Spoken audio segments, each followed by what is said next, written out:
Olá pessoal, sejam bem-vindos aqui a mais uma live da Consulac.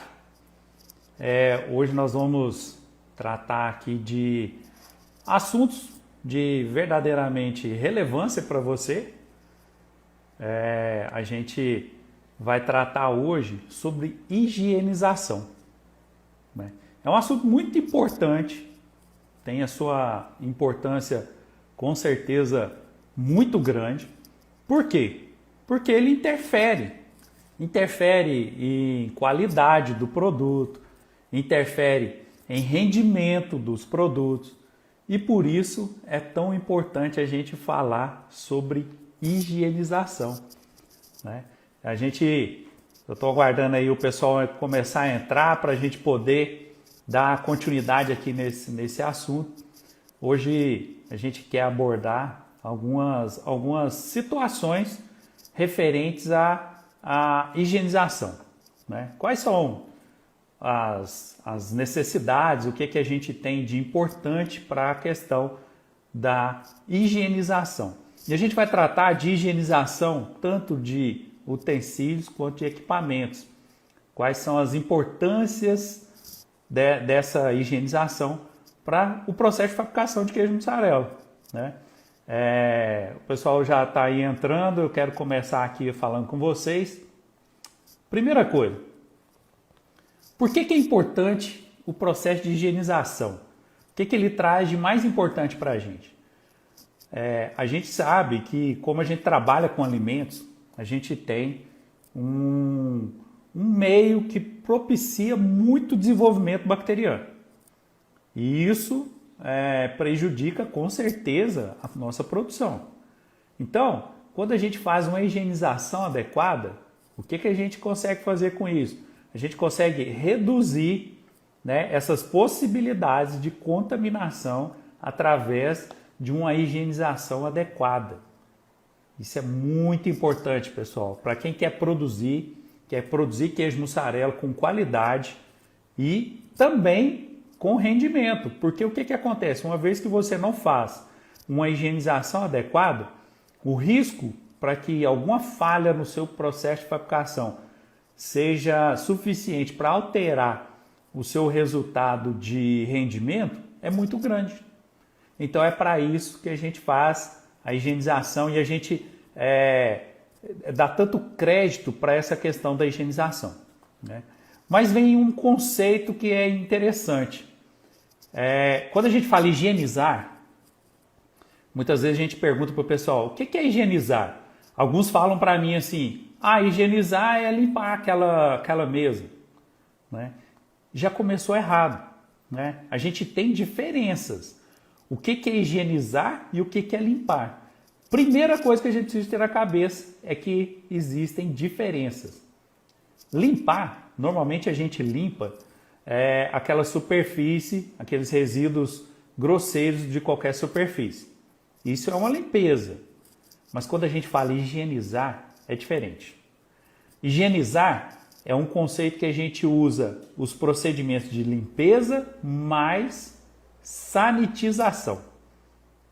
O que é a sanitização? A sanitização é um procedimento que a gente faz para eliminação de bactérias daquela superfície que a gente está limpando. Ou seja, a gente precisa ter o conceito, quando a gente trabalha com laticínios, que a gente trabalha com alimentos, o risco de contaminação é muito grande. Então, para isso, a gente não faz uma limpeza, a gente faz uma sanitização associado à limpeza. Aí, a esses dois processos juntos, a gente chama de higienização. E essa higienização, ela é extremamente importante. Importante que a gente tenha resultado satisfatório. Não adianta simplesmente falar que higienizou e está tudo correto. Não é bem assim, né? Para que a gente tenha uma higienização eficiente, verdadeiramente eficiente, a gente tem 4 passos básicos que a gente deve seguir, né? Toda a higienização depende desses 4 passos básicos. Quais são esses 4 passos básicos que a gente tem? A gente tem o primeiro passo, que é o enxágue. A gente tem que fazer um enxágue adequado. a gente tem depois o segundo passo, aplicação de detergentes, né? O terceiro passo, o enxágue propriamente dito. E o quarto passo, que é a sanitização. Se a gente não consegue fazer uma higienização utilizando esses 4 passos básicos, com certeza o nosso resultado, a eficiência da higienização não vai ser adequada. E com isso a gente corre o risco de ter feito todo um processo e mesmo assim no final o produto apresentar algum tipo de contaminação. Então é importante a gente tratar toda a higienização com esses 4 passos básicos. E interessante é que isso se aplica a qualquer tipo de higienização, né? Muitas vezes o pessoal fala assim, ah não, mas isso aí só dá para fazer quando eu estou fazendo CIP, numa tubulação. Não, não é bem assim. Os 4 passos devem ser aplicados desde a higienização de uma mesa até um pasteurizador. E ele cabe em qualquer tipo de equipamento e utensílio. E uma vez feito dessa forma, o resultado é eficiência, né? O que a gente busca com a higienização é ter a remoção dos resíduos, a eliminação das bactérias da superfície com eficiência. Isso é muito importante. Não basta simplesmente executar a higienização sem a gente ter, com certeza, a eficiência. Bom, mas desses 4 passos, que são extremamente importantes, todos devem lembrar adequadamente cada um deles. Vamos falar um pouquinho de cada um, até para vocês entenderem o que é que acontece em cada um dessas etapas. Quando a gente fala do pré-enxágue, qual que é a importância de pré-enxaguar? É extrema, é extrema. Normalmente no pré-enxágue a gente emprega água muitas vezes em temperatura ambiente ou em determinados casos em temperaturas mornas, né, em torno aí de 40, 50 graus. Esse pré-enxágue não é adequado a gente fazer com água quente, porque dependendo do tipo de resíduo que está na superfície, a gente pode criar mais dificuldade ainda para a remoção daquele resíduo. Então é importante a gente conhecer esse resíduo e fazer um pré-enxágue adequado. A gente tem indicações de que no pré-enxágue a gente já consegue retirar da superfície que a gente quer fazer a higienização aproximadamente 90% dos resíduos, quando é feito um pré-enxágue adequado. E o que acontece no pré-enxágue? Não é simplesmente a remoção dos resíduos grosseiros, né, aqueles resíduos que já estão em suspensão. Não é simplesmente essa remoção. A gente também prepara aquela superfície para receber os detergentes e assim eles terem a eficiência esperada, né? Então assim, o pré-enxágue bem executado, com certeza ele vai nos auxiliar na remoção daqueles resíduos que não estão suspensos naquela superfície. Por isso ele é tão importante, deve ser executado sempre, é um dos 4 passos básicos para que a gente tenha verdadeiramente resultado satisfatório. E logo após a gente fazer esse pré-enxágue, vem aquela etapa que a gente vai aplicar os detergentes, né? Aqui a gente precisa de alguns detalhes importantíssimos para que a gente tenha eficiência. Primeiro detalhe, a gente precisa conhecer qual o resíduo que a gente vai retirar daquela superfície. Como a gente está falando de laticínios, qual que é o resíduo mais comum na indústria de laticínio? Coloca aí no comentário aí. Quem está participando aí, coloca no comentário aí. O que vocês acham? Quais são os resíduos mais comuns quando a gente está trabalhando com laticínios? Por que isso é tão importante? Porque cada detergente, cada produto químico, ele vai ter um efeito específico de acordo com o resíduo que a gente quer retirar. E como nós estamos falando aqui de eficiência da higienização, se a gente não conhece o resíduo adequado, a gente não sabe qual tipo de detergente adequado a ser aplicado. Então, nós não vamos ter eficiência, né? Mas normalmente na fábrica de laticínio, a gente tem como o maior resíduo gorduras. É o resíduo mais comum que a gente tem. O leite é um produto gorduroso, todos os utensílios, todos os equipamentos que têm contato com o leite, com certeza deixam esse resíduo. E é esse resíduo que a gente deve tomar cuidado na hora de retirar. Então o que acontece? Uma vez que você conhece o resíduo, você já pode determinar qual que é o detergente certo para a retirada daquele resíduo, né? A gente tem, por exemplo, resíduos gordurosos, proteicos e de carboidratos, a gente utiliza um produto alcalino. Isso, um produto alcalino para fazer a remoção desse tipo de resíduo. Agora, quando a gente tem alguns outros tipos de resíduo, que é muito comum também em laticínios, provavelmente todo mundo aí já viu aquela situação de às vezes ter a parede de um tanque de fabricação branca, um caminhão-tanque que faz a coleta nas fazendas, às vezes a parede interna do tanque está meio amarelada. Aquele tipo de resíduo é um resíduo mineral. Aquele resíduo a gente simplesmente não consegue remover ele simplesmente utilizando um produto alcalino.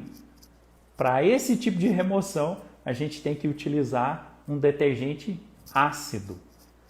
Então, o detergente ácido tem eficiência contra minerais. O detergente alcalino tem eficiência contra resíduos gordurosos, proteicos e de carboidratos. Isso faz toda a diferença a gente conhecer esse tipo de resíduo e qual detergente a ser aplicado. Aí o pessoal me pergunta muito, mas eu posso usar um detergente alcalino clorado? Pode ser utilizado, desde que você tenha pretensão de remoção de gorduras, de proteínas, de carboidratos que estão na superfície. Assim você terá verdadeiramente resultado satisfatório. Mas não adianta a gente saber que o resíduo que está ali naquele utensílio ou naquele equipamento é uma gordura e você quer usar um detergente à base de ácidos. Não vai resolver. Para ficar claro, quando a gente fala de detergente alcalino, o que é a característica que faz ele ter esse nome de alcalino? Na verdade, é uma característica relacionada a um parâmetro específico de pH. Todo produto que tem pH acima de 7, a gente considera como um produto alcalino. E todo produto que tem pH abaixo de 7, a gente considera como produto ácido. Então é assim que a gente separa o que é ácido e o que é alcalino. Não é simplesmente pelo nome, né? Que o nome já é diferente, a gente já tem essa noção. Mas se você chegar e o pessoal falar para você, eu estou usando aqui um produto para limpeza aqui das tubulações que tem pH de 4,1. Você já vai saber que se trata de um produto ácido. E para que serve esse produto ácido? Para limpeza de minerais. Ele não serve para limpeza de gorduras, né? É muito interessante a gente conhecer esse tipo de definição, porque assim a gente vai ter mais eficiência na nossa higienização. Então, conheceu qual que é o tipo de resíduo, a gente pode determinar qual que é o melhor produto químico a ser aplicado, para que a gente tenha eficiência. Isso é muito importante, a gente buscar eficiência sempre. Eu já observei muitas vezes que o pessoal realiza muitas vezes a higienização de determinada superfície, mas visualmente já não foi suficiente. Você já observa que ela não foi devidamente higienizada e quer fazer o uso, né? A gente trata de alimentos, é um caso grave, a gente precisa de ter mais cuidados. A gente tem também como uma alternativa dos detergentes, nessa etapa de aplicação de detergentes, o detergente neutro. Ele tem um amplo aspecto, mas ele é menos específico. A gente consegue utilizar ele para fazer limpeza de superfície gordurosa, de superfície com resíduos de carboidratos, de proteínas, de sais, porém ele é menos específico. Então, quando a gente quer uma limpeza mais específica, a gente deve verdadeiramente usar produtos específicos que a gente vai ter um resultado mais satisfatório, né? Isso é muito importante e a gente precisa ficar atento. Uma coisa muito interessante é que a gente tem que entender que quando a gente tem os detergentes neutros sendo utilizados, eles têm maior eficiência contra a matéria orgânica, né? Então, assim, ele pode ser usado para eliminação de sais? Sim, desde que esses não estejam aderidos. Qual que é a diferença? A gente tem material em suspensão na superfície e tem material que está aderido.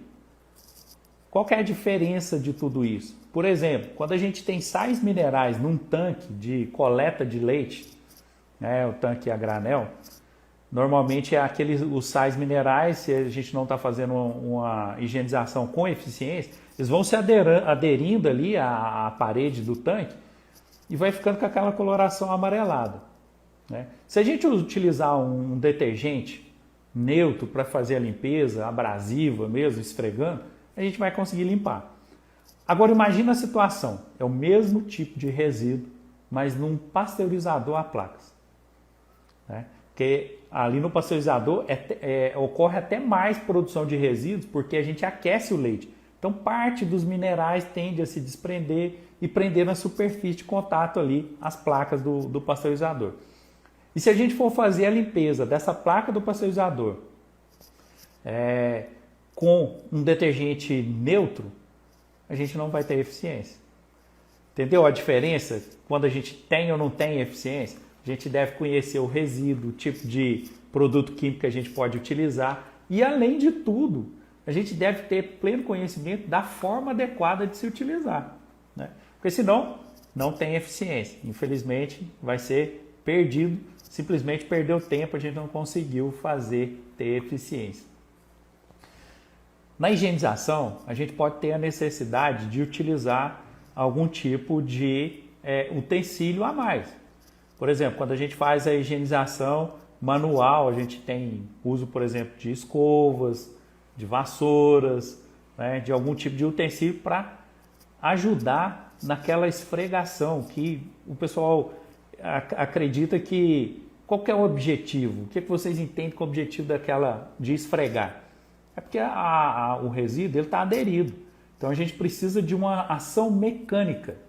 Muitas vezes a ação mecânica ela pode ser abrasiva mesmo, por atrito, a pessoa vai começar a esfregar, ou também ela pode utilizar pressão, né? Normalmente em tubulações a gente utiliza essa ação mecânica como pressão. E isso é importante para que aquele resíduo que está ali aderido à superfície, a gente consiga fazer a remoção dele. E o mecanismo de funcionamento dos detergentes é muito interessante, pessoal. Como que funciona um detergente? Como que ele consegue retirar determinada superfície e determinado tipo de resíduo? Todo detergente, né, seja alcalino, ácido ou neutro, ele tem em sua estrutura, né, estrutura química, uma parte polar e uma parte apolar.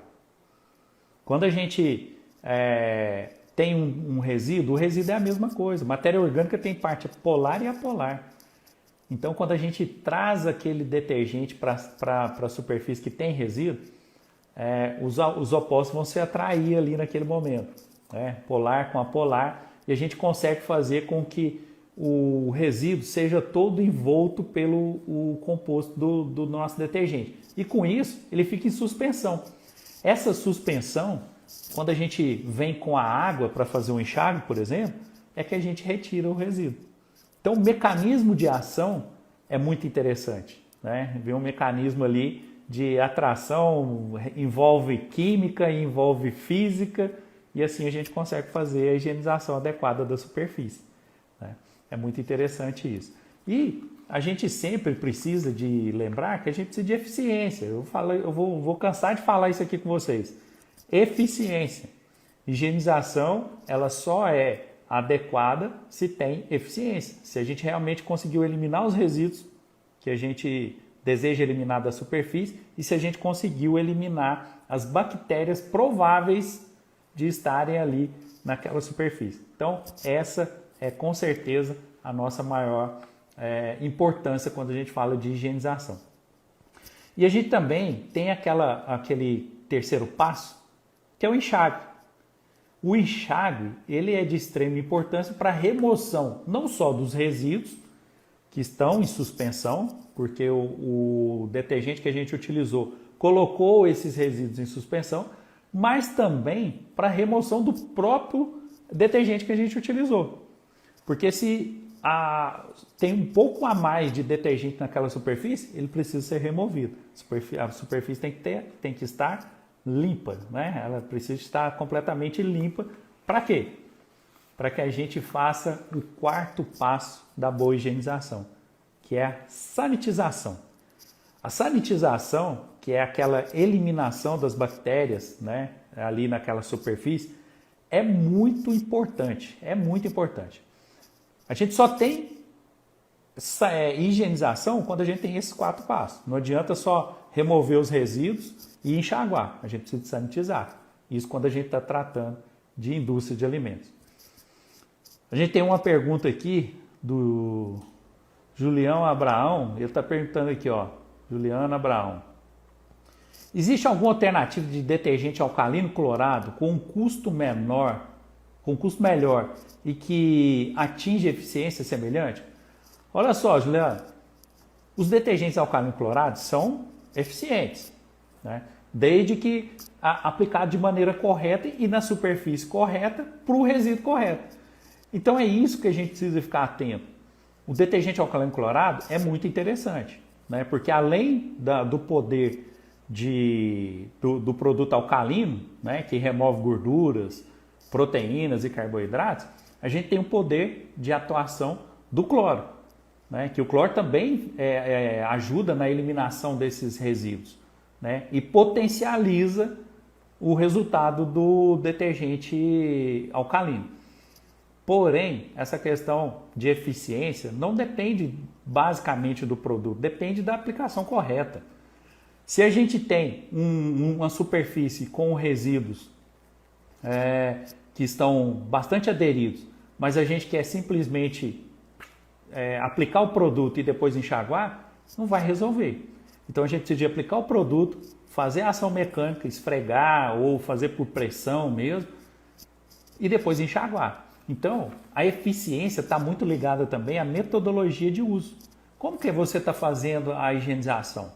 Né? Então, assim, para que a gente tenha eficiência, todos os quatro passos básicos devem ser executados e antes a gente deve imaginar qual que é o resíduo que a gente vai retirar para determinar quais os produtos adequados. Então, assim, o alcalino clorado é uma boa opção. Uma boa opção quando você tem resíduos pouco aderidos à superfície, resíduos de origem orgânica, né, gorduras, carboidratos e proteínas. Assim você consegue ter um resultado muito satisfatório.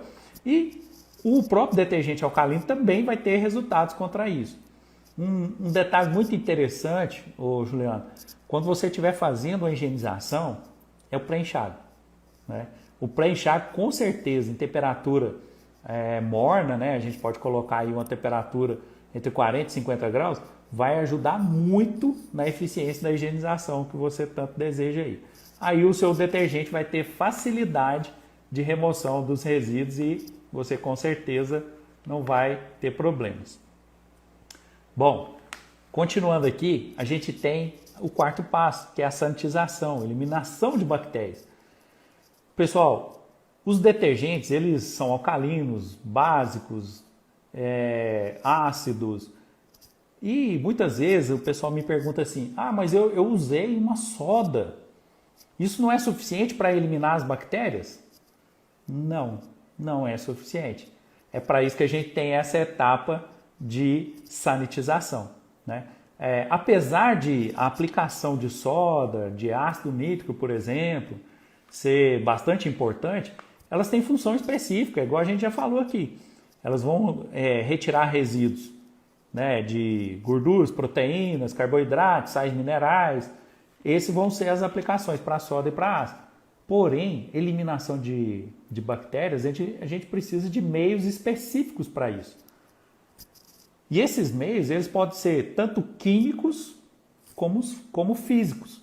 A gente também pode fazer o uso de uma sanitização física, né? Quando você faz aí, por exemplo, uma limpeza de uma determinada bancada. Isso é muito comum, por exemplo, no laboratório. Você faz a higienização da bancada onde você faz a análise, realiza a análise microbiológica, na capela, por exemplo, capela séptica, e liga uma lâmpada ultravioleta. O que a lâmpada ultravioleta está fazendo ali?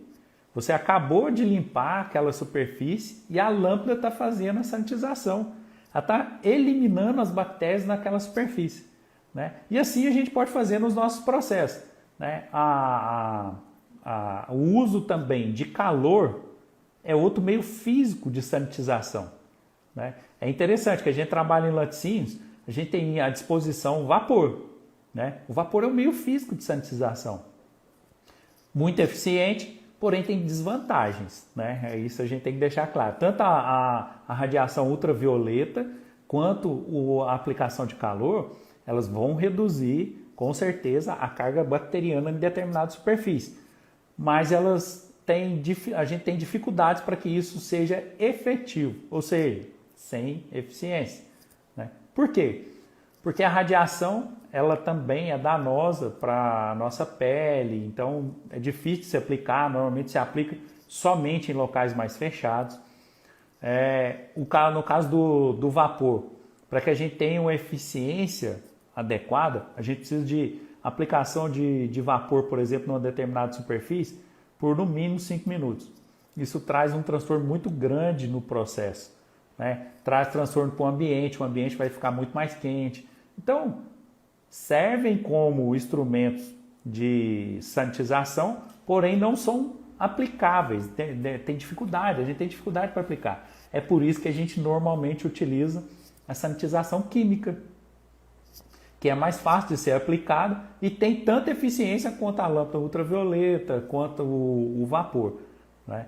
Normalmente a gente utiliza a sanitização química em praticamente todas as superfícies, né? E para isso a gente usa alguns produtos, né? A gente usa, por exemplo, hipoclorito de sódio, que é o cloro, a gente usa o ácido peracético, a gente utiliza o quaternário de amônio, a gente utiliza peróxido de hidrogênio, a gente utiliza biguanida. Todos esses são sanitizantes que têm eficiência comprovada, tem um amplo aspecto de atuação. Eles atuam como bactericidas, como fungicidas, né? São eficientes contra vírus, né? Um sanitizante que a gente tem utilizado muito ultimamente devido à situação aí da pandemia e da Covid-19 é o álcool 70, né? É um sanitizante, a função dele é eliminação de bactérias. Ele elimina bactérias, elimina vírus, ele elimina fungos, elimina leveduras. Então os sanitizantes eles foram feitos para isso. Mas aqui cabe uma observação. Para que o sanitizante que você utiliza tenha verdadeiramente eficiência, os outros 3 passos básicos têm que ser bem realizados. E por que isso acontece? A gente tem uma situação que ocorre, que é a chamada de formação de biofilme. O que é biofilme? Biofilme é uma formação que a gente tem normalmente em superfície, principalmente em laticínio, de aço inox, e que é onde as bactérias elas costumam criar uma certa casca. Por exemplo, em tubulações de leite, eles criam ali uma certa casca e ali por baixo daquela casca eles conseguem se desenvolver mesmo você realizando a aplicação de detergentes alcalinos, de detergentes ácidos. Eles conseguem se desenvolver ali embaixo e não são removidos, porque essa casca, essa resistência é muito grande. E com isso, quando você está fazendo a higienização, eles estão ali protegidos por essa casca, e quando você está passando leite, eles se aproveitam e vão contaminar o seu leite. Então essa formação de biofilme, ela acontece devido à ineficiência dos outros 3 passos básicos, não da sanitização. Naquele ponto ali, o que vai acontecer? A sanitização já não está sendo mais suficiente, porque a proteção que aquelas bactérias, aqueles micro-organismos adquiriram é muito maior do que a capacidade dos detergentes de remoção. Então o que acontece? A gente costuma ter aí problemas de contaminação graves devido à formação de biofilmes, tanto em tubulações de leite, quanto no pasteurizador, quanto em esterilizador. Em esterilizador de leite UHT é até uma situação mais grave, né? Porque ali a gente tem um aquecimento muito elevado e se a gente tiver formação de biofilme nessa situação é gravíssimo, né? Então, é muito importante que as 3 etapas anteriores, pré-enxágue, aplicação dos detergentes e enxágue, sejam eficientes para que a gente consiga resultados verdadeiramente satisfatórios, tá bom? Pois bem, a gente agora tem que pensar o seguinte: você já conhece quais são aí os 4 passos básicos, né, da higienização. Você já conhece a diferença entre limpar e sanitizar, mas agora a gente precisa de tomar cuidados com a eficiência. A eficiência, ela depende de alguns fatores, né? Quando a gente está aplicando detergente, aplicando os sanitizantes que a gente falou aqui, a eficiência desses dependem de alguns fatores muito importantes. Por exemplo, vamos falar aqui, por exemplo, quando a gente está aplicando algum tipo de produto químico, como soda, por exemplo. O que a soda vai interferir? Eu estou aplicando soda, eu estou fazendo o que recomenda e vai ficar limpo. Não, não é bem assim. A gente precisa de algumas situações. Por exemplo, depende de tempo, depende de temperatura, depende de concentração e depende da ação mecânica que está sendo realizada, né? Sem essas situações, a gente não tem eficiência.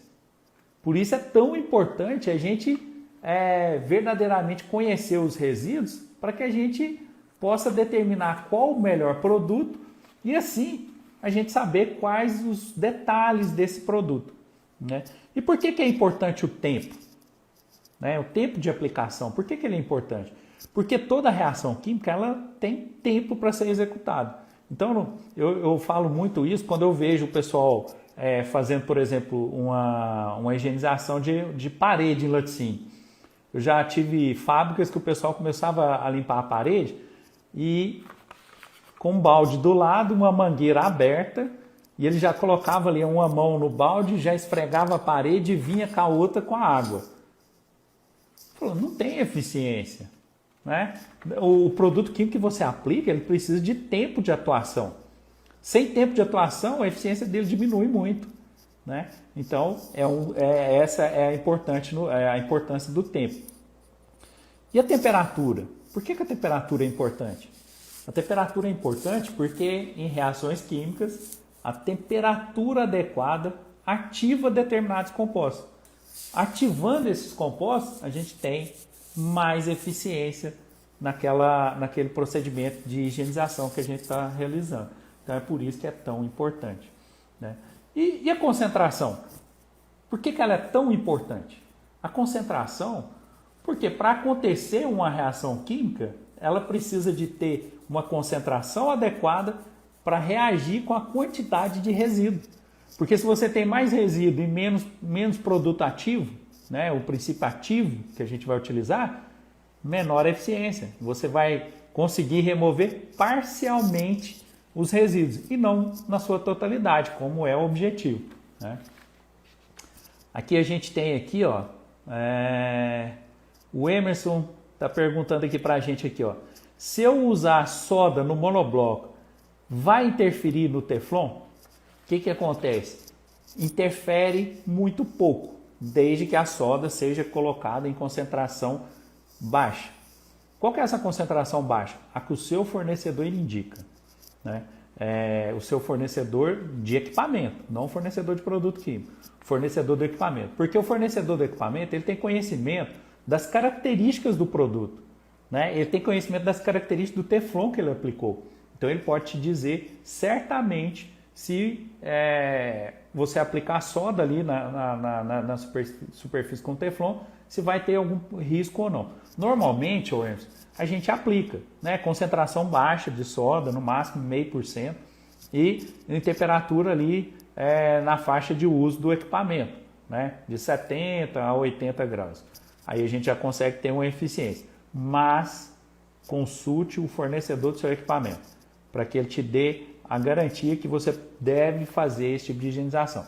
Agora, é interessante que, assim, normalmente empresas que usam na monobloco Teflon tem uma grande facilidade de remoção de resíduos, né? Isso aí é normal e a gente percebe que é muito útil, inclusive, a utilização do Teflon.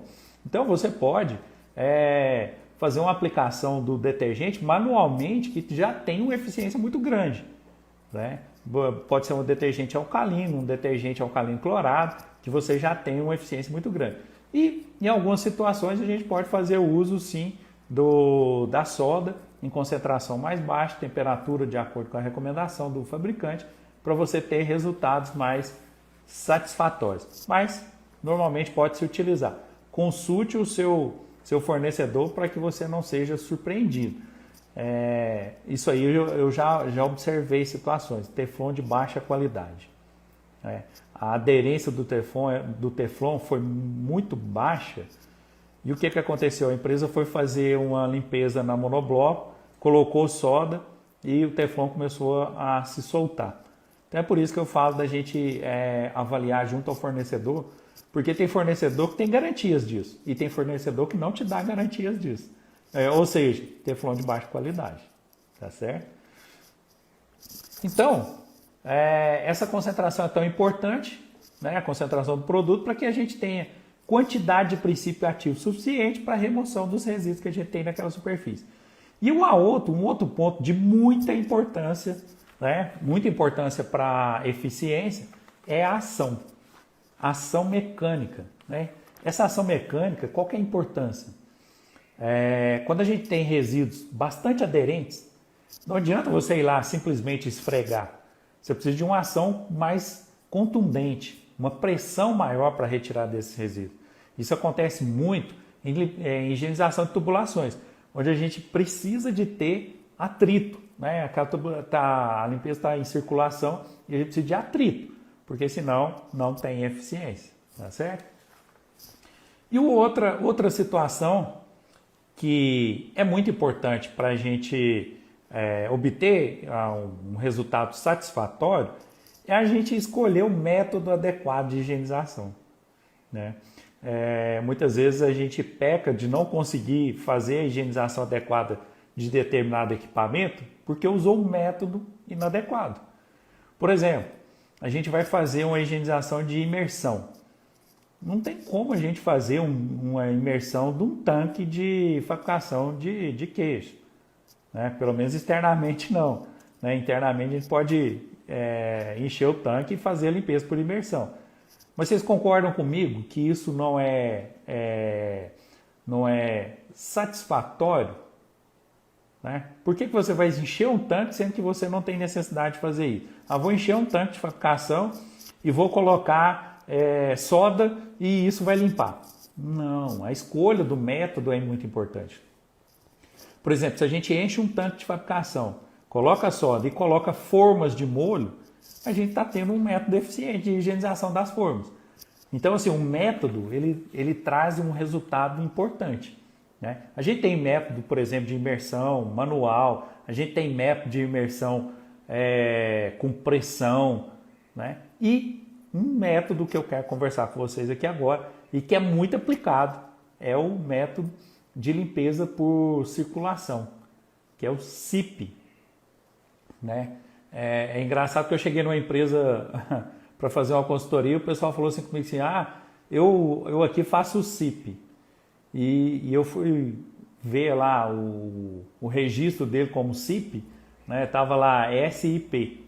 Né? Eu achei engraçado, né? Claro, educadamente mostrei para ele que não é SIP, é CIP, que vem do inglês, Clean in Place, né? Que é limpeza no local. Por que é no local? É no local e sem desmontar. Né? Aí, ó, vamos dar boa tarde aí pro Wesley que entrou aí, ó. Boa tarde, Wesley. Obrigado aí para mais essa participação, hein? Então, o CIP, a limpeza no local por circulação, ela é muito utilizada dentro dos laticínios e tem, logicamente, as suas dificuldades quando não executadas de maneira adequada. Né? É por isso que eu quero falar desse assunto aqui com vocês. O CIP, com certeza, é importantíssimo, a gente utiliza para limpeza aí de pasteurizador, a gente usa para limpeza de tanque, de caminhão-tanque. Né? Mas como fazer um CIP adequadamente? Né? Primeira coisa, a gente precisa, para fazer um CIP, conhecer o volume de água que a gente vai utilizar. Olha, detalhe simples, volume de água. Mas por que o volume de água é importante? Porque se você não sabe a quantidade de água que você utiliza, você não sabe a quantidade de produto químico que será necessário para realizar a higienização. Então o que acontece? Se a gente conhece o volume de água que está ali naquele sistema em circulação, você consegue calcular quanto de produto químico você deve utilizar, né? Isso é muito importante, né? E além de calcular, o que acontece? A gente precisa fazer cálculo e, de preferência, analisar. Analisar aquela solução. Ah, eu fiz uma solução aqui, coloquei X de produto alcalino e fiz o CIP. Mas qual que é a sua segurança de que isso foi feito adequadamente? Análise. Você deve analisar a solução para entender se foi ou não correto a quantidade de produto químico, de princípio ativo utilizado para a higienização. No CIP, em laticínios, por exemplo, é muito comum a gente utilizar soda cáustica e ácido nítrico. 2 produtos muito comuns. E a gente precisa de detalhes dessa aplicação. Por exemplo, a soda, ela deve ser aplicada numa concentração entre 2 e 2,5% e numa temperatura entre 80 e 85 graus. Tempo, muito importante. No mínimo 30 minutos. Por que a gente tem esses fatores? A gente falou disso anteriormente, que são fatores que interferem na eficiência. Se você tem uma concentração de soda de 1%, mas tem tempo adequado de 30 minutos e temperatura adequada de 80 a 85, a sua eficiência é menor, né? Porque um dos parâmetros não está dentro daquilo que é recomendável. Então é importante a gente ter todos os parâmetros dentro da recomendação. A mesma coisa vai acontecer com o ácido nítrico, por exemplo, que é muito utilizado para a higienização na indústria de laticínios. O ácido nítrico ele deve ser aplicado em circulação, a gente está falando do CIP, com concentração de 1 a 1,5%. Tempo no mínimo 30 minutos para circulação e a temperatura de aplicação é diferente. A temperatura de aplicação no caso do ácido é de 60 a 65 graus. É aí, se a gente tem esses 3 parâmetros dentro do padrão, é que a gente vai ter eficiência. Então é importante a gente analisar todas as etapas para que a gente tenha lá no final aquela eficiência que a gente tem falado aqui ao longo desse vídeo todo aqui. É muito importante, né? E a gente tem que imaginar uma situação que tem ocorrido muito agora recentemente com laticínios, que é o seguinte: os produtos químicos, o pessoal tem evoluído muito com relação aos produtos. Isso tem ajudado as empresas porque um processo de CIP com soda, com ácido nítrico e depois uma sanitização com ácido peracético, a gente vai ter aí um tempo de circulação de aproximadamente 1h30, né? Parece muito tempo, mas é o tempo suficiente para que a limpeza seja eficiente. Porém, hoje a gente tem aí empresas desenvolvendo alguns tipos de produtos em que a quantidade utilizada e muitas vezes até tempo e temperatura são alterados, né?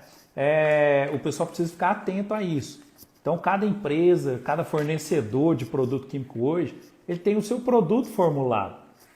Vamos aqui, por exemplo, eu conheço empresas aí, né, empresas grandes aí de fabricantes de produtos químicos, que hoje tem um produto formulado, que é a base de produtos alcalinos, em que você aplica na superfície com temperatura mais baixa, na faixa de 60 a 70 graus, e uma concentração bem mais baixa, de 0,2 a 0,4%, e tem eficiência, né? Isso é muito interessante. E o tempo de 10 a 15 minutos, né? Só que isso tem que ser bem trabalhado. A gente tem que tomar muito cuidado com isso. Não pode simplesmente pegar, o vendedor veio aqui e me falou que pode aplicar só 0,2% desse produto que isso aqui resolve.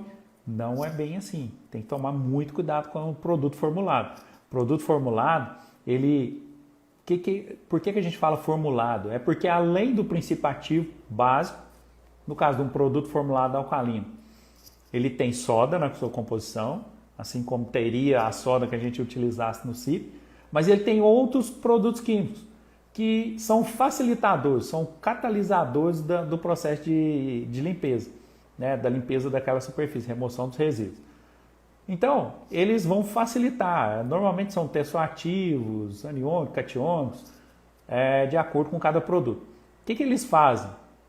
Se um produto que não é formulado leva 30 minutos para a remoção dos resíduos daquela superfície, um produto formulado tem a tendência de reduzir esse tempo. E às vezes até a concentração, como eu falei com vocês. Às vezes até a concentração é menor e você tem a mesma eficiência, a remoção completa dos resíduos daquela superfície. Então, assim, a nossa recomendação é que o uso de produto formulado é muito interessante, mas que seja bem trabalhado. A gente tem que tomar cuidado para não comprar, né, gato por lebre. Isso acontece muito, viu? Porque o pessoal chega e fala, não, aqui esse produto meu aqui é mais barato. Então dá para usar e a concentração é menor, seu custo de higienização é menor e depois o custo com dor de cabeça é muito maior, né? Produto estufando e daí por diante. Devolução, higienização é coisa séria. A gente deve levar muito a sério a higienização. É ela que vai dar garantia que nossos produtos vão para o mercado e não vão retornar. Retorno de produto a gente tem que evitar com certeza, né? E sobre aquela eficiência que a gente estava falando, né, que a gente comentou o vídeo inteiro aqui, a gente também tem um detalhe aqui sobre a questão de uso de sanitizante, por exemplo, no CIP, né? A higienização ela só vai acontecer se a gente fizer os 4 passos. Então não adianta parar ali, aplicou, por exemplo, um CIP do pasteurizador. Eu apliquei a soda, eu enxaguei, eu apliquei o ácido, eu enxaguei, o pasteurizador está maravilhoso. Não, o pasteurizador precisa da 4ª etapa, é a sanitização, né? E nessa sanitização a gente também utiliza aqueles produtos que a gente falou, normalmente a sanitização química, onde a gente vai utilizar ácido peracético, a gente pode utilizar biguanida, a gente pode utilizar peróxido, são vários os produtos que a gente pode utilizar. Mas assim, uma coisa que a gente não recomenda, isso é por experiência própria, a gente observa, é não fazer o uso de cloro, o hipoclorito de sódio, para sanitização principalmente de pasteurizador. Ele é eficiente, tem eliminação sim das bactérias, só que ele é bastante corrosivo. E isso causa danos ao longo do uso do equipamento, causa bastante danos. Inclusive pode chegar até a furar uma placa, né, num pasteurizador, por exemplo. É uma situação grave, porque aí vai ter contaminação até a gente descobrir que é uma placa furada. A gente já teve muito problema.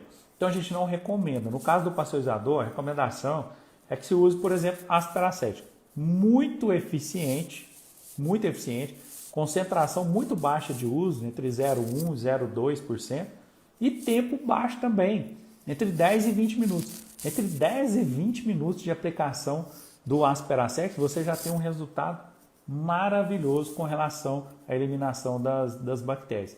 E tudo isso em temperatura ambiente, né? Não precisa nem de aquecer.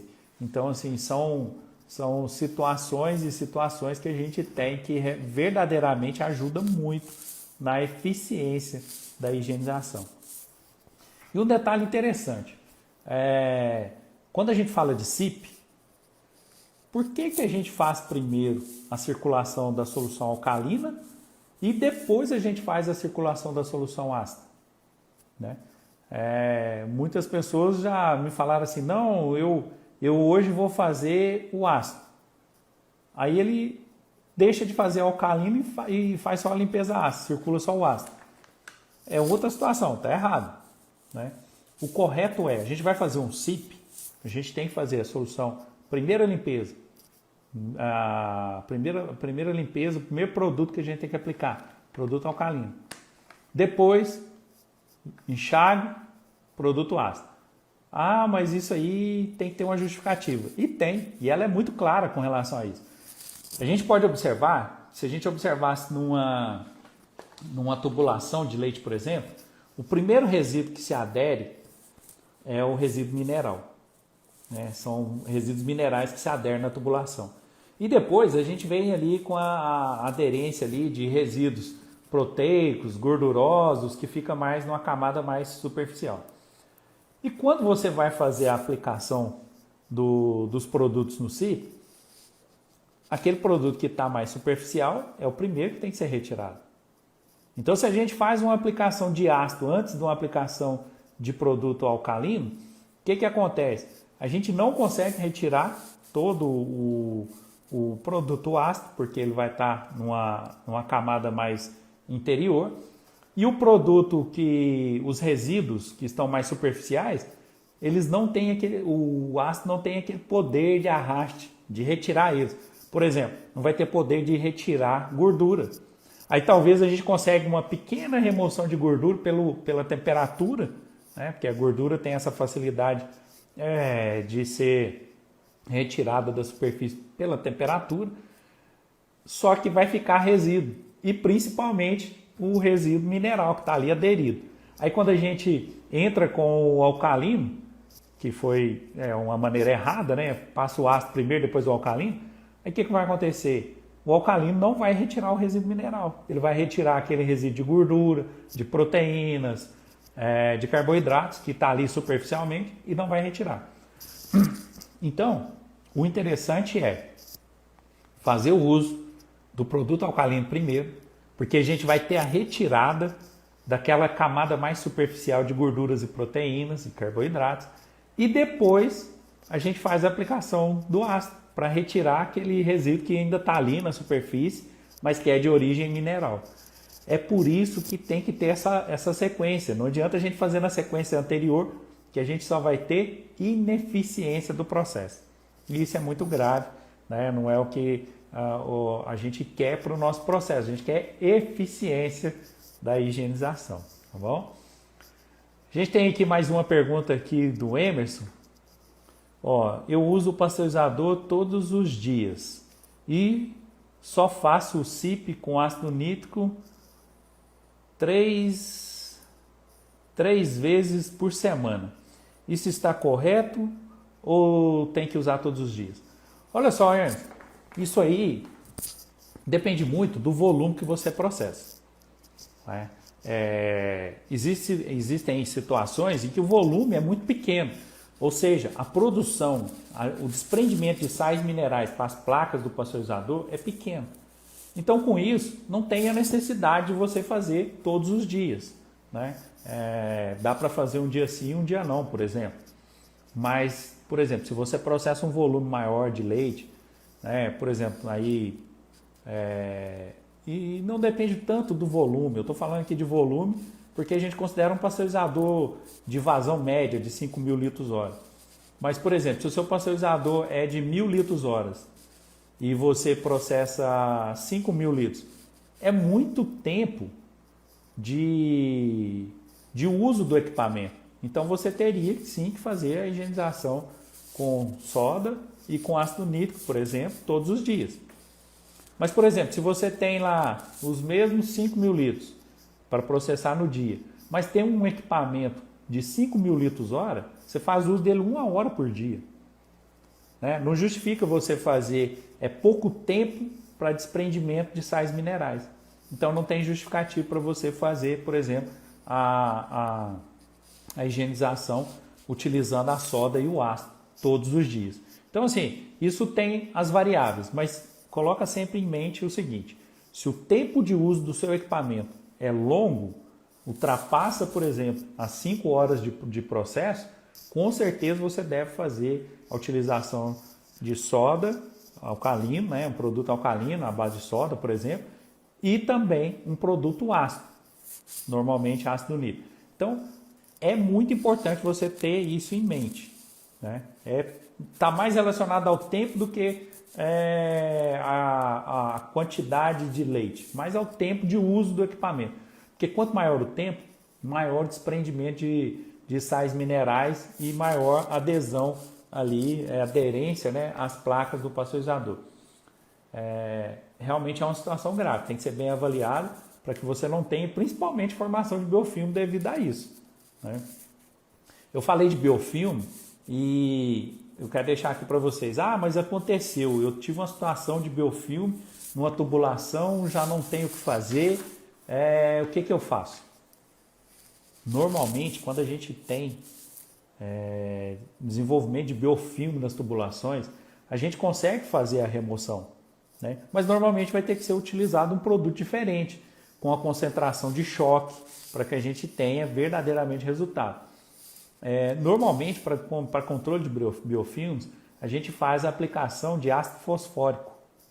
É um ácido bastante forte e que a gente consegue, ele tem um mecanismo de ação um pouco diferente do ácido nítrico, e a gente consegue realmente fazer a remoção dessas incrustações onde pode ter um desenvolvimento de biofilme. É interessante, né, que a gente faça esse tipo de aplicação periodicamente na fábrica para evitar a formação do biofilme, né? Agora, se você faz um ciclo diariamente, bem controlado, você avalia a concentração dos produtos que você está utilizando no ciclo, torna-se dispensável o uso do ácido fosfórico, por exemplo, periodicamente, né? Porque você já tem controle sobre isso. Outro detalhe interessante para a gente descobrir se está eficiente ou não. Como que eu faço isso? Né? Eu acabei de fazer um ciclo ali, está eficiente ou não? Visualmente, a gente não consegue ter tanto resultado, né? Você não consegue definir se realmente está limpo ou não. Visualmente até parece, mas aí entra as alternativas, né? Uma das alternativas para a gente avaliar uma superfície, ela está limpa ou não, é utilizar um equipamento de bioluminescência, né? É um equipamento onde a gente faz o uso de uma luz específica através da aplicação de um suave e ela vai identificar o ATP, né? Trifosfato adenosina, que é onde que a gente tem uma reserva de energia para bactérias, para qualquer tipo de resíduo, principalmente resíduo orgânico. Então, como que a gente identifica se a superfície está limpa ou não fazendo uso desse equipamento? A gente faz um suave, que é a aplicação de um cotonete na superfície, e coloca no equipamento. E o equipamento vai nos mostrar quanto que tem de ATP naquela superfície. Quanto menos ATP, maior a eficiência da sua higienização, né? E a gente também pode avaliar a eficiência da higienização aplicando uma realização de análise microbiológica, né? Uma análise microbiológica para detecção de coliformes, por exemplo. Por que coliformes e não outro grupo de bactérias? Porque coliformes é indicador. Numa superfície onde a gente tem desenvolvimento de coliformes, outras bactérias podem ter se desenvolvido. Só que o coliforme a gente tem ele como indicador. Então, é a análise que a gente deve fazer para que a gente tenha aí uma avaliação da superfície para ver se realmente está devidamente higienizado. Tá certo? Então, pessoal, para que a higienização seja eficiente, é bom lembrar disso, a gente precisa dos 4 passos básicos da higienização. A gente precisa pré-enxaguar, aplicar os detergentes de acordo com o resíduo, muito importante isso, na concentração adequada, no tempo adequado e na temperatura adequada.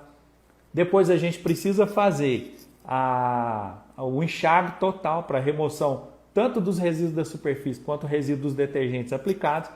E o quarto passo é a gente aplicar a sanitização. Se você consegue fazer uma higienização utilizando esses 4 passos básicos, é a certeza que ela vai ser eficiente. Ok?